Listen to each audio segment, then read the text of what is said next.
Hello everyone and welcome to my channel. And today I'll be reading a multi-character listener by me. So let's get into it. Muichirou. Muichirou is not really overprotective of you, and he doesn't get easily jealous. But he tries his best. He really wants you to be happy. He wants to do something special for you.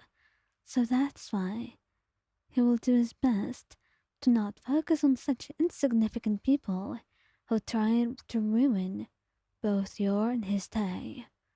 But sometimes they can get to him, and as such, he tries his absolute best to keep his emotions under control, to try and remain composed in a way. He doesn't want to do this. He does not want to lose his temper and get mad. But when that guy just smiles at you and winks, he's lost it. No self-respect or shame? Truly? He goes up to him, glaring. If I see you taking one more look at my girlfriend, I'll make sure it's the last day you use your eyes, he said, with such conviction, determination, and anger laced within his voice. You could tell he was barely controlling himself with the way he clenched his fists and glared. He was angry, enraged, and he was doing everything that he could to keep this man away from you. He just wanted him away. No one should be looking at you like this, or flirting with you in broad daylight, while he was there no less. It was very clear that you were dating. He huffed, and immediately the guy had gone away, because it looked like Muichirou was not one for empty threats, not with his sword by his side. You don't comment on it, though. It's the first time that you see him like this, and you're a little bit too stunned to actually say anything. Muzan. Oh, Muzan. Muzan has no patience. He has no chill or patience, so if someone looks at you wrong, for even a moment, that may as well just be the end. You would be holding him by his side all the time while the two of you are trying to walk together, because you know it's easy for him to lose his temper, considering how possessive he is. Muzan, come on. There's no need to do anything about him. He just glanced at me. You tell him, trying to convince him to just calm down. But his eyes are wide, and there's clear anger in them. I could end them right now if I want to. I could, and I should. And you know very well the reason I'm not doing it, he says, his words sharp and clear. He wants to do it. He wants to end this guy's life. Really. You nod, tiptoeing to kiss his cheek. It'll be fine, I promise. How about we get home right now? And we discuss this later. And as soon as you kiss him, and as soon as you wrap your arms around him just a little bit tighter, it soothes him greatly and he calms down. Alright. If you say so, Ion. I don't think that's too bad, he says, although he's slightly disappointed that he did not get to deal with this guy. He just wanted to teach him a lesson. That's all. Rengoku. Oh, Rengoku is such a sweetheart.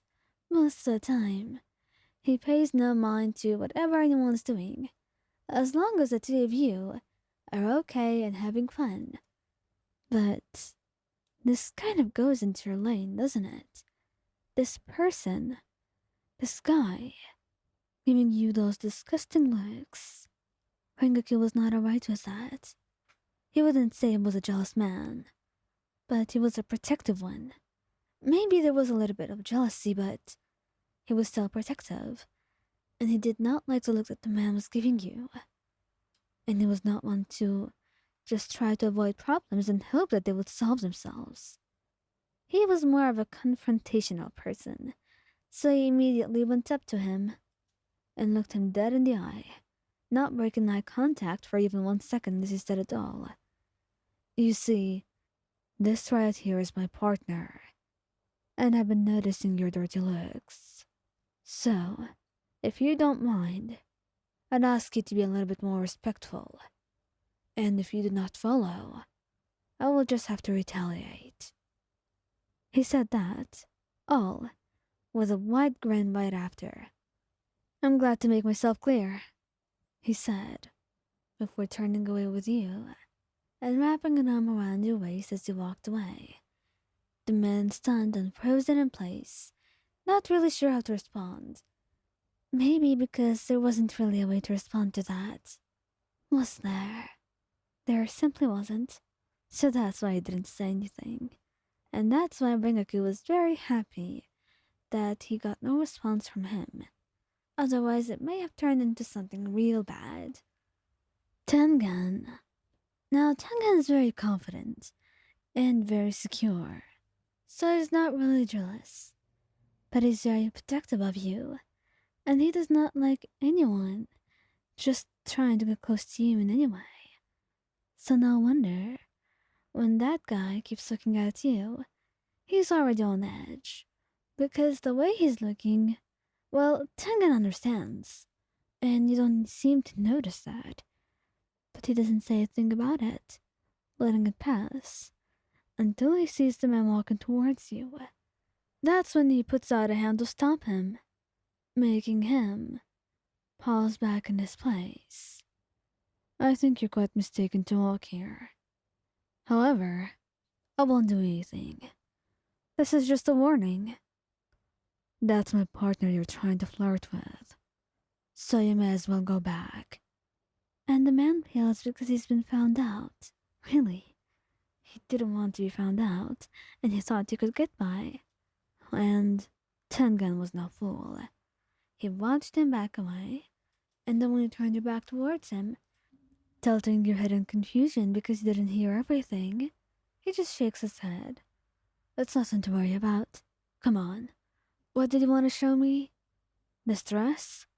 He tells you, and you're completely distracted by that, continuing to go on about what you were doing. Because it surely was not that important, nor a thing to worry about. Not at all. And you were not one to worry about things. Not with Tengen by your side keeping you safe.